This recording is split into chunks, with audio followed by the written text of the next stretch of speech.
ಪ್ರಾಚೀನ ಕಾಲದಲ್ಲಿ ತಕ್ಷಶಿಲಾ ಎಂಬ ಸುಂದರ ಊರಿನಲ್ಲಿ ಹರಿದೇವ ಎಂಬ ಭಕ್ತನಿದ್ದನು. ಹರಿದೇವನು ದೇವರ ಮೇಲೆ ಅಪಾರ ಭಕ್ತಿ ಹೊಂದಿದ್ದ. ಪ್ರತಿದಿನವೂ ದೇವಾಲಯಕ್ಕೆ ಹೂಮಾಲೆ ಮತ್ತು ಹಣ್ಣುಗಳನ್ನು ಸಮರ್ಪಿಸುತ್ತಿದ್ದ. ಆದರೆ ಅವನು ತನ್ನ ಹೂಮಾಲೆಗಳನ್ನು ಮಾರುಕಟ್ಟೆಯಿಂದ ಅಥವಾ ಬೇರೆಯವರಿಂದ ತಂದು ದೇವರಿಗೆ ನೀಡುತ್ತಿದ್ದ. ಆತನ ಹೂಗಳು ಯಾವತ್ತೂ ತಾಜಾಗಿರಲಿಲ್ಲ. ಕೆಲವೊಮ್ಮೆ ಸಣ್ಣ ಹಣ್ಣುಗಳು ಹಾಳಾಗಿ ಹೋಗುತ್ತವೆ. ಒಂದು ದಿನ ದೇವಾಲಯದಲ್ಲಿ ಹೂಮಾಲೆ ಸಮರ್ಪಿಸುತ್ತಿದ್ದಾಗ ದೇವದೂತನು ಹರಿದೇವನಿಗೆ ದರ್ಶನ ನೀಡಿದರು. ಅವರು ಹೇಳಿದರು, ಹರಿದೇವ, ನಿನ್ನ ಹೂಮಾಲೆ ಶ್ರದ್ಧೆಯಿಂದ ಕೊಡುವುದರಲ್ಲಿ ಖಚಿತವಾಗಿದೆ, ಆದರೆ ಅದು ನೈಸರ್ಗಿಕವಾಗಿರಬೇಕು. ಭಗವತ ಪುರಾಣದ 7ನೇ ಸ್ಕಂದದ 5ನೇ ಅಧ್ಯಾಯದ 34ನೇ ಶ್ಲೋಕವು ಹೇಳುತ್ತದೆ, ಯಾರು ಶುದ್ಧತೆಯಿಲ್ಲದ ಹೂ ಅಥವಾ ಹಣ್ಣುಗಳನ್ನು ಸಮರ್ಪಿಸುತ್ತಾರೆ ಅವರು ದೇವರ ಅನುಗ್ರಹವನ್ನು ಪಡೆಯಲಾರರು. ನೀನು ನಿನ್ನ ತೋಟದಲ್ಲಿ ಬೆಳೆಯುವ ಹೂಗಳನ್ನು ಮಾತ್ರ ಸಮರ್ಪಿಸಬೇಕು. ಹರಿದೇವನು ಇದನ್ನು ಮನದಾಳದಿಂದ ಅರಿತುಕೊಂಡನು. ಆತನು ತನ್ನ ತೋಟದಲ್ಲಿ ಬೆಳೆಯುವ ಹೂಗಳನ್ನು ಚೆನ್ನಾಗಿ ಆರಿಸಿಕೊಂಡು ಹಣ್ಣುಗಳನ್ನು ತಾಜಾ ತೆಗೆದುಕೊಂಡು ದೇವಾಲಯಕ್ಕೆ ಹೋಗಿ ದೇವರಿಗೆ ಸಮರ್ಪಿಸಿದ. ಹೂಮಾಲೆಯನ್ನು ತನ್ನ ಕೈಯಾರೆ ಕಟ್ಟಿಕೊಂಡು ಹಣ್ಣುಗಳನ್ನು ದೇವರಿಗೆ ಅರ್ಪಿಸಿದನು. ಅವನ ಈ ನೈಜ ಶುದ್ಧ ಸಮರ್ಪಣೆ ದೇವತೆಯ ಹೃದಯಕ್ಕೆ ಸಂತೋಷ ತಂದಿತು. ದೇವರು ಹರಿದೇವನ ಜೀವನದಲ್ಲಿ ಶ್ರೇಷ್ಠ ಆಶೀರ್ವಾದಗಳನ್ನು ನೀಡಿದರು. ಹರಿದೇವನು 50 ವರ್ಷಗಳಾದರೂ ಪ್ರತಿದಿನವೂ ತನ್ನ ತೋಟದಲ್ಲಿ ಬೆಳೆಯುವ ಹೂಮಾಲೆಗಳನ್ನು ತಾಜಾ ಹಣ್ಣುಗಳನ್ನು ದೇವರಿಗೆ ಸಮರ್ಪಿಸುತ್ತಿದ್ದನು. ದೇವಾಲಯದಲ್ಲಿ ಸದಾ ಶಾಂತಿ, ಸೌಭಾಗ್ಯ, ಆಶೀರ್ವಾದ ತುಂಬಿತ್ತು. ಈ ಕಥೆಯು ನಮಗೆ ತಿಳಿಸುತ್ತದೆ, ದೇವರಿಗೆ ಹೂ ಮತ್ತು ಹಣ್ಣು ನೀಡುವಾಗ ಸ್ವಂತ ತೋಟದಲ್ಲಿ ಬೆಳೆಯುವ ತಾಜಾ ಶುದ್ಧ ವಸ್ತುಗಳನ್ನು ಮಾತ್ರ ನೀಡಬೇಕು.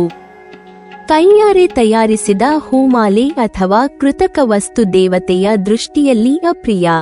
ಶುದ್ಧತೆಯ, ನೈಸರ್ಗಿಕತೆಯ ಮತ್ತು ಭಕ್ತಿಯ ಸಂಕೇತವಾಗಿ ಹೂ ಮತ್ತು ಹಣ್ಣುಗಳ ಸಮರ್ಪಣೆ ದೇವರ ಅನುಗ್ರಹ ಪಡೆಯಲು ಮುಖ್ಯ.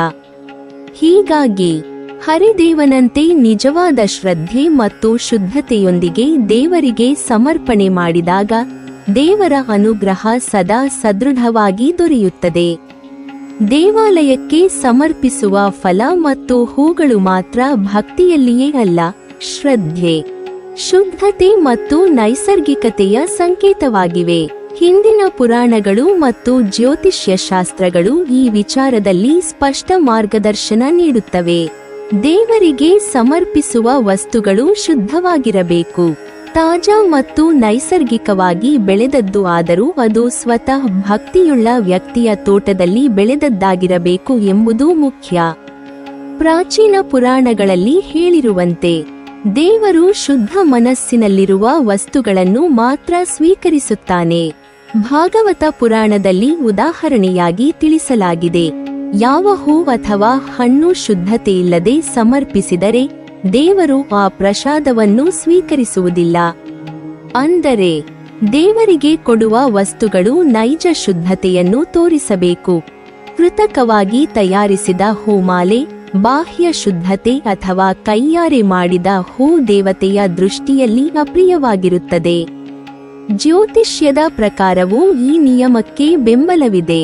ನಕ್ಷತ್ರ, ಗ್ರಹ ಸ್ಥಿತಿ ಮತ್ತು ಶುದ್ಧತೆಯ ಪ್ರಭಾವವು ಸಮರ್ಪಿತ ವಸ್ತುಗಳಲ್ಲಿಯೂ ಬರುವುದರಿಂದ ಕೈಯಾರೆ ತಯಾರಿಸಿದ ಹೂಮಾಲೆಯನ್ನು ಸಮರ್ಪಿಸುವುದರಿಂದ ದೇವರ ಕೃಪೆಯ ಪರಿಣಾಮ ಕಡಿಮೆಯಾಗಬಹುದು. ಹೂವುಗಳು ಸ್ವತಃ ಬೆಳೆದ, ತಾಜಾ, ನೈಸರ್ಗಿಕವಾಗಿರಬೇಕು. ಅದರಲ್ಲಿಯೇ ಭಕ್ತಿಯ ಶಕ್ತಿ ಹೆಚ್ಚುತ್ತದೆ. ಉಪನಿಷತ್ತುಗಳಲ್ಲಿ ಕೂಡ ಇದೇ ವಿಷಯವನ್ನು ಸ್ಪಷ್ಟವಾಗಿ ತಿಳಿಸಲಾಗಿದೆ.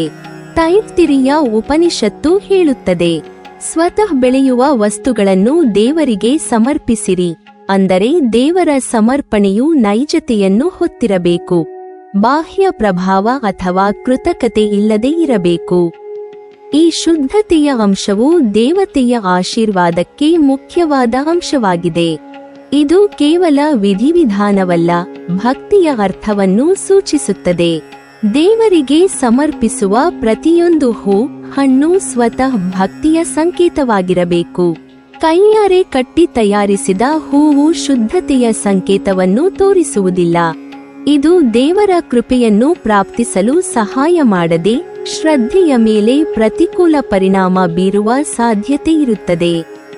ಅಂತೆಯೇ ದೇವಾಲಯಕ್ಕೆ ಫಲ ಮತ್ತು ಹೂಗಳನ್ನು ನೀಡುವ ವೇಳೆ ಶುದ್ಧತೆಯನ್ನು, ತಾಜಾತನೆಯನ್ನು, ನೈಸರ್ಗಿಕತೆಯನ್ನು ಕಾಪಾಡುವುದು ಬಹುಮುಖ್ಯ. ಸ್ವಂತ ತೋಟದಲ್ಲಿ ಬೆಳೆದ ಹೂಗಳು ಮತ್ತು ಹಣ್ಣುಗಳು ಮಾತ್ರ ಸಮರ್ಪಣೆಗೆ ಯೋಗ್ಯ. ಇದು ಶ್ರದ್ಧೆ ಮತ್ತು ಭಕ್ತಿ ಎರಡಕ್ಕೂ ಆಧಾರವಾಗಿದ್ದು, ಪುರಾಣ ಮತ್ತು ಜ್ಯೋತಿಷ್ಯದ ಶಾಸ್ತ್ರಗಳಲ್ಲಿ ಕೂಡ ತೀವ್ರವಾಗಿ ಪ್ರಸ್ತಾಪಿಸಲಾಗಿದೆ. ಭಗವತ ಪುರಾಣದ 7ನೇ ಸ್ಕಂದದ 5ನೇ ಅಧ್ಯಾಯದ 34ನೇ ಶ್ಲೋಕದಲ್ಲಿ ವಿವರಿಸಲಾಗಿದೆ. ಯಾವ ಹೂ ಅಥವಾ ಹಣ್ಣು ಶುದ್ಧತೆಯಿಲ್ಲದೆ ದೇವರಿಗೆ ಸಮರ್ಪಿಸಿದರೆ ದೇವರು ಆ ಸಮರ್ಪಣೆಯನ್ನು ಸ್ವೀಕರಿಸುವುದಿಲ್ಲ. ಈ ಶ್ಲೋಕವು ತೋರಿಸುತ್ತದೆ, ದೇವರಿಗೆ ನೀಡುವ ವಸ್ತುಗಳು ನೈಸರ್ಗಿಕ, ಶುದ್ಧ ಮತ್ತು ತಾಜಾ ಇರಬೇಕು. ಬಾಹ್ಯವಾಗಿ ತಯಾರಿಸಿದ ಅಥವಾ ಕೈಯಾರೆ ಕಟ್ಟಿ ಮಾಡಿದ ಹೂವು ದೇವತೆಯ ದೃಷ್ಟಿಯಲ್ಲಿ ಅಪ್ರಿಯವಾಗಿದೆ. ತೈತ್ತಿರಿಯ ಉಪನಿಷತ್ತಿನಲ್ಲಿ ಕೂಡ ಶುದ್ಧತೆಯ ಮಹತ್ವವನ್ನು ಒತ್ತಿ ಹೇಳಲಾಗಿದೆ. 2ನೇ ಭಾಗದ 5ನೇ ಅಧ್ಯಾಯದ 1ನೇ ಶ್ಲೋಕದಲ್ಲಿ, ಸ್ವತಃ ಬೆಳೆಯುವ ವಸ್ತುಗಳನ್ನು ದೇವರಿಗೆ ಸಮರ್ಪಿಸಿರಿ.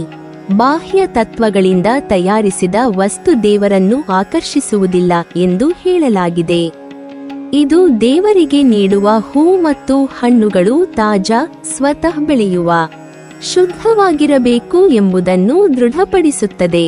ಕೈಯಾರೆ ತಯಾರಿಸಿದ ಹೂಮಾಲೆಗಳು ಅಥವಾ ಬೇರೆ ಯಾರಾದರೂ ತಯಾರಿಸಿದ ಹೂಗಳು ಶುದ್ಧತೆಯನ್ನು ತಪ್ಪಿಸುವ ಕಾರಣ ದೇವರಿಗೆ ಅಪ್ರಿಯವೆಂದು ಪರಿಗಣಿಸಲಾಗಿದೆ. ಲಿಂಗ ಪುರಾಣದಲ್ಲಿ ಕೂಡ ಹೂ ಮತ್ತು ಹಣ್ಣು ಸಮರ್ಪಣೆ ಕುರಿತಂತೆ ಸ್ಪಷ್ಟ ಸೂಚನೆ ಇದೆ. 2ನೇ ಭಾಗದ 11ನೇ ಅಧ್ಯಾಯದಲ್ಲಿ ಹೇಳಿರುವಂತೆ ತಾಜಾ, ಸ್ವತಃ ಬೆಳೆಯುವ ಹೂವು ದೇವರಿಗೆ ಸಮರ್ಪಿಸಬೇಕು. ಕೈಯಾರೆ ಕಟ್ಟಿ ಮಾಡಿದ ಹೂವು ದೇವತೆಯ ದೃಷ್ಟಿಯಲ್ಲಿ ಅಪ್ರಿಯವಾಗಿದೆ. ಈ ಉಲ್ಲೇಖವು ದೇವರಿಗೆ ಸಮರ್ಪಿಸುವ ವಸ್ತುಗಳ ಶುದ್ಧತೆ ಮತ್ತು ನೈಸರ್ಗಿಕತೆಯನ್ನು ಪಾಲಿಸುವ ಮಹತ್ವವನ್ನು ವಿವರಿಸುತ್ತದೆ. ಜ್ಯೋತಿಷ್ಯ ಶಾಸ್ತ್ರಗಳು ಸಹ ಈ ನಿಯಮವನ್ನು ಬೆಂಬಲಿಸುತ್ತವೆ. ದೇವರಿಗೆ ನೀಡುವ ಹೂ ಮತ್ತು ಹಣ್ಣುಗಳು ಶುದ್ಧ ಗ್ರಹಫಲವನ್ನು ನೀಡಬೇಕು. ಕೃತಕ ಹೂ ಅಥವಾ ಅಶುದ್ಧ ಹಣ್ಣುಗಳು ದೇವರ ಅನುಗ್ರಹವನ್ನು ಕಡಿಮೆ ಮಾಡಬಹುದು. ಹೀಗಾಗಿ ಹೂ ಮತ್ತು ಹಣ್ಣುಗಳ ಶುದ್ಧತೆಯು ಭಕ್ತಿಯ ಸಂಕೇತವಲ್ಲದೆ ಗ್ರಹ ನಕ್ಷತ್ರದ ಅನುಕೂಲತೆಯನ್ನು ಪ್ರತಿಬಿಂಬಿಸುತ್ತದೆ. ಅಂತೆಯೇ ದೇವಾಲಯಕ್ಕೆ ಹೂ ಮತ್ತು ಹಣ್ಣುಗಳನ್ನು ನೀಡುವಾಗ ಸ್ವಂತ ತೋಟದಲ್ಲಿ ಬೆಳೆಯುವ ತಾಜಾ, ಶುದ್ಧ ವಸ್ತುಗಳನ್ನು ಮಾತ್ರ ಸಮರ್ಪಿಸಬೇಕು. ಕೈಯಾರೆ ಹೂಮಾಲೆ ಅಥವಾ ಕೃತಕ ವಸ್ತುಗಳನ್ನು ನೀಡುವುದು ನಿಷಿದ್ಧವಾಗಿದೆ. ಶುದ್ಧತೆಯೊಂದಿಗೆ, ನೈಜತೆಯೊಂದಿಗೆ ದೇವರ ಮುಂದೆ ಭಕ್ತಿಯು ತೋರಿಸಿದಾಗ ದೇವತೆಯ ಅನುಗ್ರಹವು ಶ್ರೇಷ್ಠವಾಗಿ ದೊರೆಯುತ್ತದೆ. ನೀವಿನ್ನೂ ನಮ್ಮ ಚಾನೆಲ್ ಅನ್ನು ಸಬ್ಸ್ಕ್ರೈಬ್ ಮಾಡಿಲ್ವಾ?